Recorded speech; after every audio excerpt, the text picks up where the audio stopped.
It's a great piece called Morning Salute by Cornelius Gurlitt, Opus 117, number 13.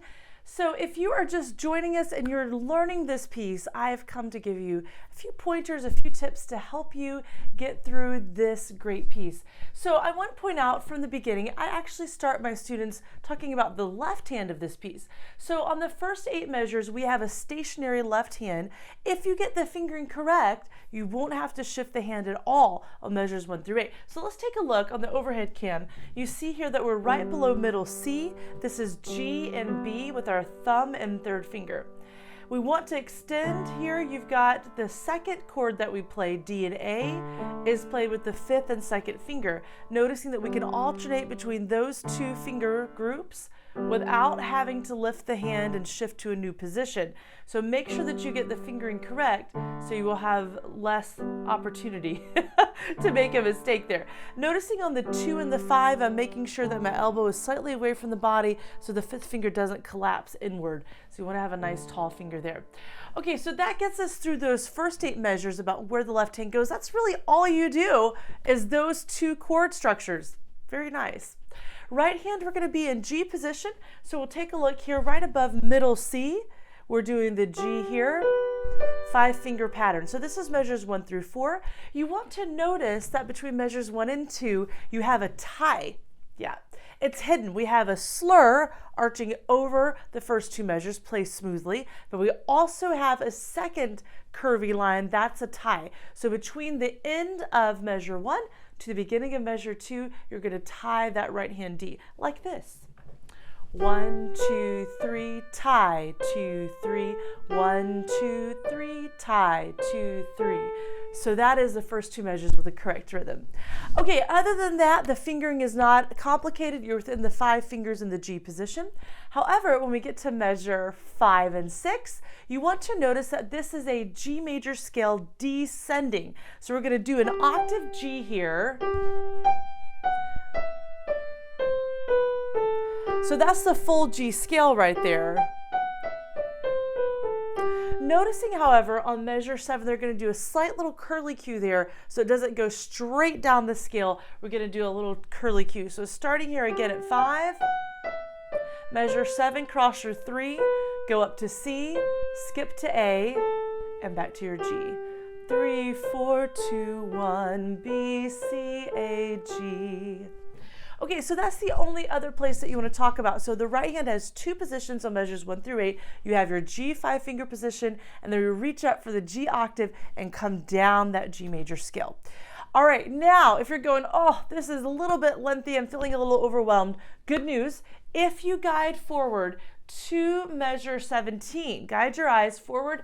Measure 17 is going to be an exact repeat of measure 1. So measure 17 until the last measure of this piece is a repeat of measures 1 through 8. So if you've learned measures 1 through 8, congratulations, you've also learned the final 8 measures of this piece. Music is built on patterns, so patterns repeat. Let's talk about that middle section. Okay, so the B section after the bar line, we're looking here at measure 9. And we're noticing that there's some different things happening. First of all, you want to be aware that the left hand is moving. We're on to D major position, making sure there's that F sharp still from the key signature there. So this looks like a D chord position here, D5 finger. All right, noticing also that now the left hand has the melody. So the left hand has taken over the melody that the right hand played here in measure 1. Now it's in the left hand. Same tune, we've just transposed it, moved it to a new key area. So this is the dominant, the 5, if we're in the key of G. Then the 5th note is D, and we're focusing in this B section on D major just for a moment there. Noticing once again, we have the tie across the bar line left hand. Nothing new, you've already done it in the right hand, but just reminding you. So the right hand is going to take on the function here at measure 9 of playing the accompanying chords. So right hand, you were here on G. We're going to move down and we're going to play an F sharp and an A. They're asking for your 4th and 2nd finger here. And then we alternate that with the 3rd and the 4th finger.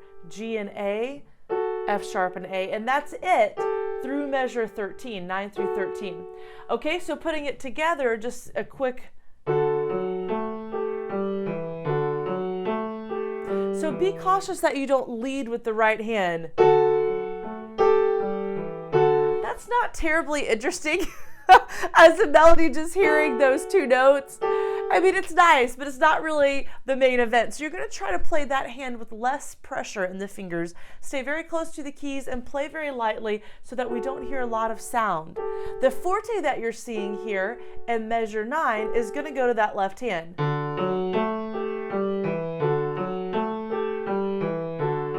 Like that. All right, so that gets us through the start of the B section. We have a transition moment, so we're going from left hand melody back to the right hand being in charge. So at measure 13, that is where the transition begins. So noticing that everything in measure 13, 14, and 15, all of those notes, the eighth notes, are named D, F sharp, and A. It's just finding the correct octave. So here's measure 13. Right hand measure 14 in the middle of the piano, and then the left hand is going to cross over. So we have, and then right hand you go up to this D here. This is treble D, an octave above the middle of the piano, and then we're back. So you don't have to go over that part. So one more time, measure 13, bass D, middle D, left hand, you take over that same set of notes that the right hand just played, and then right hand, you're on D, C, A. That's putting you back in that G 5-finger position. So if that's a spot that's going to be troubling, if you have a little trouble making those crossovers with the hands, that would be a great place to practice. All right, noticing that the first 8 measures and where we just left off there at measure 17, those are always marked piano. So even though the right hand has the melody, we're going to play it a bit softer all the way around.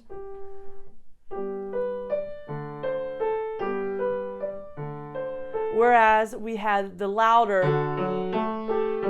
at measure 9. Okay, so this is a really great piece. We're in 3/8 time. If you haven't picked up on that already, noticing there's 3 beats in the measure and the 8th note equals 1 beat. That's why you'll often see those dotted quarter notes, because in 3/8 time, a dotted quarter note would equal the entire measure. So you'll see that in the accompaniment often, as in measure 1 and in measure 9. All right, well, I hope you enjoy this piece. Get to practicing, and maybe you can share your morning salute with your friends and family soon.